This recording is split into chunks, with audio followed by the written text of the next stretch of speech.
I was 24 years old when I heard my aunt say the words that would haunt me forever. Your grandmother never loved you. She told me herself. That's why I'm keeping everything. She said it standing in Grandma's living room 3 days after the funeral. The house still smelled like lavender and old books. Grandma's reading glasses were still on the coffee table. Her knitting needles still had yarn attached, but my aunt didn't care about any of that. She was holding Grandma's jewelry box. The antique one with the silver lock. The one I'd seen Grandma open 1,000 times, always with such care, always with stories about each piece. That's not true, I whispered, my voice breaking. Oh, sweetie. My aunt's smile was poisonous.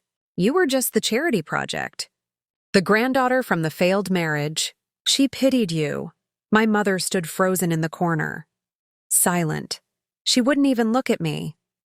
My aunt's daughter, my cousin Rebecca, laughed from the doorway. Actually laughed. Mom's right. Grandma always said you were… What was the word? Oh yes, exhausting. I felt my legs go weak. The room spun. This couldn't be happening. Grandma had been my everything. My safe place. My home when nowhere else felt like home. I have the will, my aunt continued, pulling a folded paper from her designer purse. Everything comes to me. The house. The jewelry. The savings account. All of it. She looked directly into my eyes. You get nothing. But what my aunt didn't know was that 3 weeks before Grandma died, I had visited her attorney with her. I had sat in that office while Grandma made changes. Important changes. And I had a copy of the real will in my apartment. I couldn't breathe. The walls of Grandma's house felt like they were closing in on me. My aunt was already moving through the rooms like a vulture, pointing at furniture, at paintings, at everything Grandma had cherished. This goes to storage. This I'll sell. Oh, this ugly vase? Trash. Each word was a knife. We were supposed to be here to honor Grandma's memory, to grieve together. Instead, my aunt had turned it into an estate sale before Grandma's grave had even settled. Can we at least wait a week? I asked, my voice trembling. She just died 4 days ago. My aunt stopped and turned to face me. Her expression was ice cold. A week? So you can try to steal things? I don't think so, honey. I would never… You've always been jealous of Rebecca, she cut me off. Always wanted what she had. Well, guess what? Grandma saw right through you. Rebecca smirked from behind her phone, filming everything. Filming my pain. This is going to be great content, she muttered.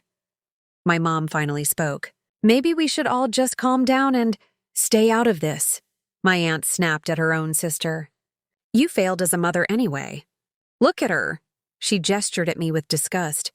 24 and still alone. No career, no husband. No future. The words hit harder than any physical blow. I watched as my aunt opened Grandma's jewelry box fully. Inside was the sapphire necklace Grandma wore on her wedding day. The pearl earrings from her mother. The diamond ring my grandfather proposed with. These are mine now, my aunt announced, holding the sapphire necklace up to the light. But I remembered what Grandma had told me in the attorney's office, her frail hand squeezing mine. Don't let her take everything, sweetheart. Promise me. I had promised. And I was about to keep that promise. My aunt had always been the golden child. The successful one. The one who married rich and never let anyone forget it. Her name was Patricia, but Grandma used to call her the hurricane behind closed doors. Because she destroyed everything she touched. I'm taking the china cabinet too, Patricia announced, running her manicured nails across Grandma's antique furniture. It'll look perfect in my dining room. She had arrived at the funeral in a black dress that cost more than my rent. She had cried theatrical tears at the service. But I saw her checking her phone during the eulogy. Now her true face was showing. You know what your problem is? Patricia said, turning to me with that venomous smile. You think being poor makes you noble. It doesn't. It just makes you poor. Rebecca laughed again, still filming. Mom, say that again. That was gold. My aunt repeated it, playing to the camera. Being poor doesn't make you noble. It just makes you poor. I felt rage building in my chest. Hot and dangerous. Grandma wouldn't want this, I said quietly. She wouldn't want you acting like this. Oh, please. Patricia rolled her eyes. Your grandmother was a practical woman. She knew who deserved her legacy and who didn't. She pulled out the will again, waving it in front of my face. See this? This is legally binding, witnessed, notarized. Everything goes to me because I was the daughter who actually took care of her. That was a lie. A complete lie. I had been the one visiting Grandma 3 times a week. I had been the one cooking her meals, reading to her, holding her hand through the pain. Patricia had visited maybe twice a year. Always asking for money. You took care of her? My voice came out stronger than I expected. You didn't even come when she fell last Christmas. I was in Cancun, Patricia said dismissively. I had plans. She needed you. She had nurses. That's what money is for, dear. The cruelty was breathtaking. Grandma had died alone in a hospital because Patricia couldn't be bothered to cut her vacation short. You're a monster, I whispered. Patricia stepped closer, her eyes narrowing. And you're about to be homeless. Because this house, I'm selling it next week. The next day, Patricia organized what she called the family gathering at Grandma's house. She invited everyone. Aunts, uncles, cousins, neighbors. Even Grandma's church friends. I thought it was a memorial service. Something to celebrate Grandma's life. I was so wrong. Thank you all for coming, Patricia announced from Grandma's living room, a glass of wine in her hand. I wanted you all here to witness the reading of my mother's will. My stomach dropped. She was doing this publicly. On purpose. As you all know, I was Mother's primary caregiver and closest confidant. Patricia's voice dripped with false sweetness, and she made her wishes very clear. I stood in the back of the room, my hands shaking. 27 people were packed into that space. All watching, Patricia opened the document with dramatic flair. To my daughter Patricia, I leave my entire estate. The house, all financial accounts, all jewelry, all possessions. She paused, letting it sink in. Then she looked directly at me. And to my granddaughter, she pretended to read. I leave my disappointment and hope that she finally makes something of herself. The room went silent. Completely silent. I felt every eye turn to me, pitying, judging. Some people looked away in embarrassment. That's not... I started. It's right here in black and white, Patricia shouted, holding up the paper. Your grandmother's final words about you. Disappointed. Rebecca was filming again, capturing my humiliation for her social media. Mrs. Chen, Grandma's best friend from church, whispered something to her husband. They both looked at me with such sadness. I always knew that girl was trouble, my Uncle Richard muttered loud enough for everyone to hear. Patricia smiled triumphantly. Now, if anyone has objections, speak now or forever hold your peace. She said it like a wedding ceremony. Mocking, cruel. No one spoke. Not one person defended me. My own mother stood there, silent, staring at the floor. I was alone in a room full of people who were supposed to be family. I walked out of that house and nobody followed me. Not one person. I sat in my car in Grandma's driveway for 20 minutes, crying so hard I couldn't see. My hands gripped the steering wheel until my knuckles turned white. Inside, I could hear them laughing. Actually laughing. Patricia had turned Grandma's memory into a circus, and they were all enjoying the show. My phone buzzed. A text from my mom. Please just let it go. Don't make this harder than it needs to be. That's all she had to say to me. After watching her sister destroy me in front of everyone, let it go. I drove to my tiny apartment across town. The one I could barely afford. The one Grandma used to visit, always bringing food. Always saying, "It's cozy, sweetheart. You've made it a home." But now it just felt empty. I sat on my couch in the dark for hours. The copy of the real will was in my desk drawer. I'd looked at it 1,000 times since Grandma died. Should I use it? Should I expose Patricia? Or should I just disappear like everyone expected me to? My phone kept buzzing. Rebecca had posted the video, tagged me in it. The caption read, "When you realize Grandma didn't leave you anything. Poor people."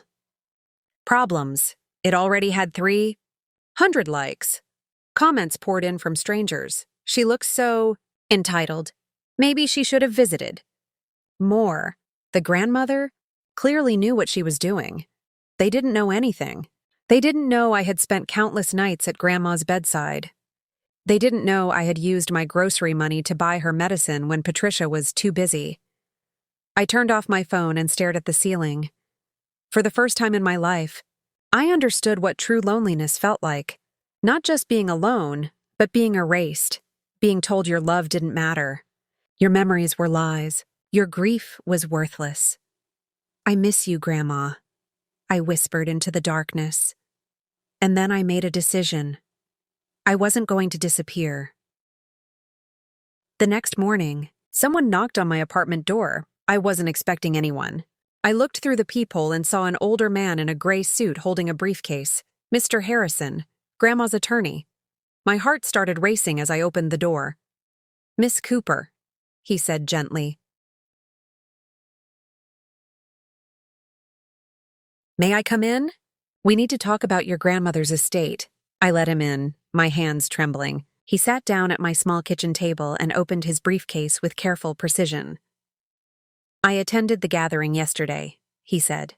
"I wasn't invited, but Mrs. Chen called me. She was concerned. You were there?" I stood outside. "I heard everything." His expression was serious. "And what your aunt did was not just cruel, it was fraud." The word hung in the air. Fraud. "The will she presented yesterday," Mr. Harrison continued, pulling out documents, "is not the valid will. It's from 2019. Your grandmother made significant changes 3 weeks before she passed." "I know," I whispered. "I was there with you." "Then you know that you're not just mentioned in the real will." He looked at me with kind eyes.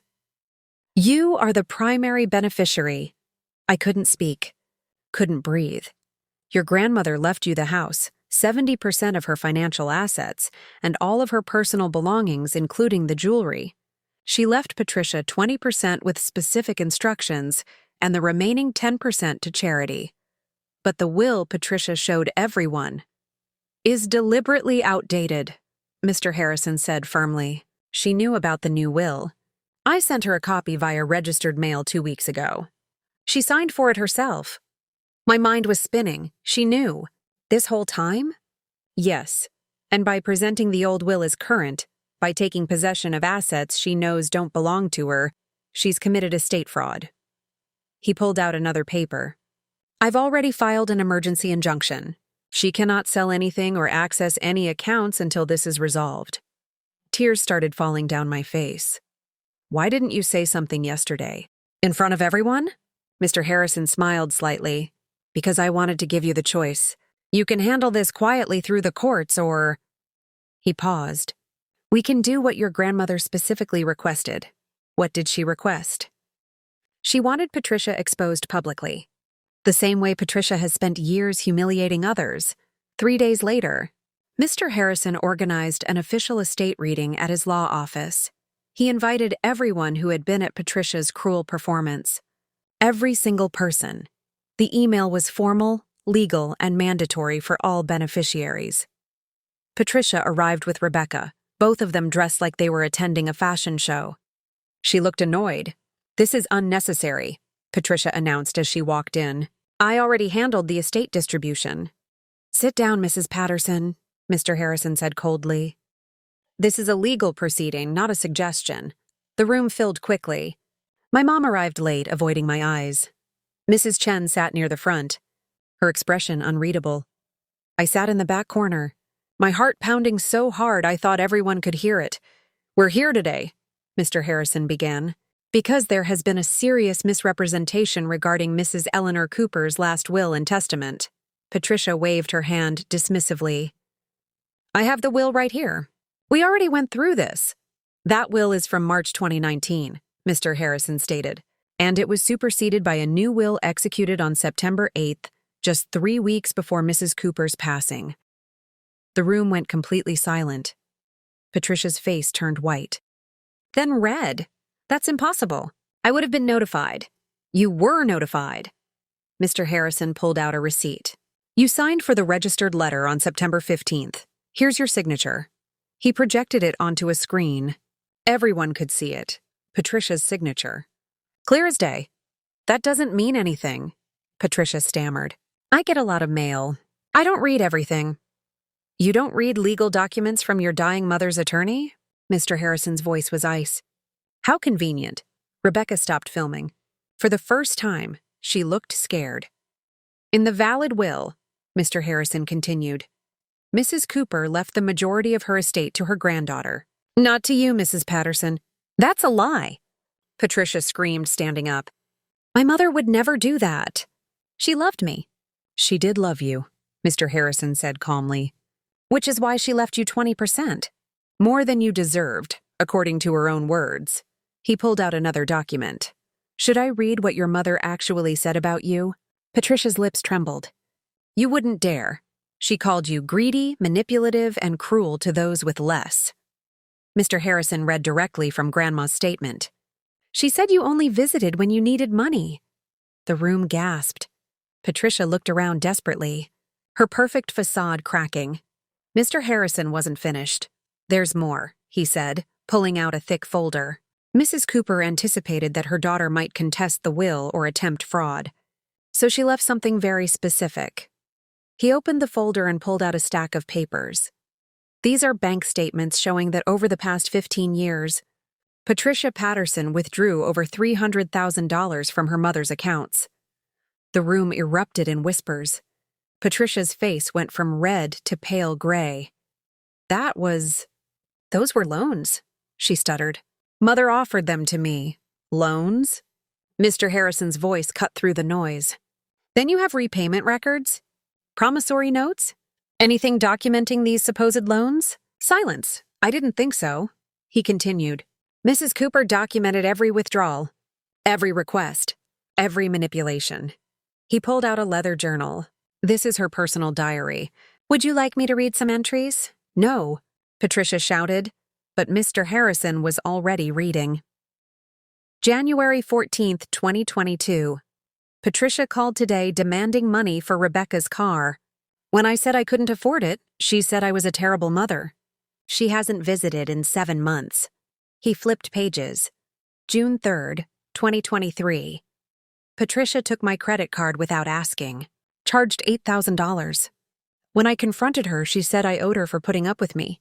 Each entry was a knife. Each word exposed the truth. Mrs. Chen was crying.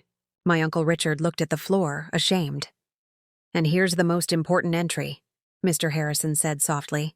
October 2nd, 2024, 3 weeks before Mrs. Cooper passed.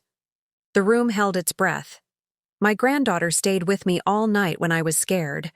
She held my hand. She sang to me. Patricia called twice, asking about my bank account balance. She doesn't know I'm changing my will tomorrow. She doesn't know that the girl she calls worthless is the only one who made me feel loved. Tears streamed down my face. That's private, Patricia screamed. You can't share that. It's evidence, Mr. Harrison replied. Evidence that you knew about your mother's intentions and deliberately tried to steal your niece's inheritance. He pulled out one final document. This is a police report, filed yesterday, for estate fraud, theft, and elder financial abuse. Patricia stumbled backward. No, this isn't happening. Officers are waiting outside, Mr. Harrison said. You're being charged with multiple felonies. Rebecca started crying. Real tears this time. Mom, what did you do? 2 police officers entered the room. Everything happened so fast. Patricia tried to run, actually tried to push past people toward the door, but Officer Martinez blocked her path. Mrs. Patterson, you need to come with us. This is insane. That little brat orchestrated this whole thing. Patricia pointed at me, her face twisted with rage and desperation. Mr. Harrison stood up calmly. Mrs. Patterson also violated the emergency injunction I filed. Despite being legally ordered not to touch any estate assets, she sold 3 pieces of jewelry yesterday for $47,000. Patricia's eyes went wide. She'd been caught. We have the pawn shop receipts, Officer Martinez added, and surveillance footage of you selling items that weren't legally yours. I needed that money. Patricia screamed. I have expenses. I have a life. You have a felony charge, the officer corrected. They handcuffed her right there, in front of everyone, in front of all the people she'd tried to impress. Rebecca was sobbing. "Mom, please, just tell them the truth." But there was no truth that could save Patricia now. As they led her toward the door, she looked back at me with pure hatred. "You vindictive little witch. Your grandmother would be ashamed of you." And that's when I finally spoke, after staying silent through everything. "No," I said, standing up. My voice was steady and strong. "Grandma would be ashamed of you. She told me herself the day she changed her will." I walked toward Patricia, looking her directly in the eyes. She said, "I raised a greedy daughter, but thank God I got to help raise a kind granddaughter." Those were her exact words. Patricia's face crumbled. She said you broke her heart every single day. That the daughter she loved died years ago and was replaced by someone she didn't recognize. "Stop," Patricia whispered. "She said she was sorry she didn't protect me from you sooner," I said louder. "That she wasted too much of her life making excuses for your cruelty." The officers started moving Patricia toward the door. "The house is mine," I continued. "The jewelry is mine. And Grandma's love was always mine. You can't steal that no matter how hard you try." Patricia was crying now, ugly, desperate tears. As they took her out, Mr. Harrison handed me a key, the house key. "It's yours now. Everything is yours." The room remained silent for a long moment. Then Mrs. Chen stood up and hugged me. "Your grandmother was so proud of you, sweet girl. So proud." 2 months later, I stood in Grandma's kitchen making tea. My kitchen now. The house felt different without her, but I'd kept everything exactly as she'd left it. The lavender sachets in the drawers, the family photos on the mantel, her reading chair by the window. I was turning it into a home again. My home Patricia was awaiting trial. The charges were serious: estate fraud, theft, elder financial abuse. Her attorney said she might face 3 to 5 years. Rebecca had moved in with her father, refusing to speak to her mother.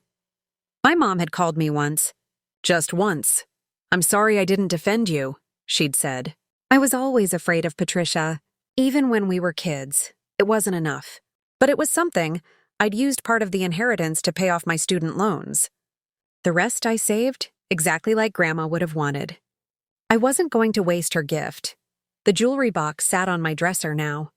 Sometimes I opened it just to remember her. The sapphire necklace, the pearls. Each piece had a story.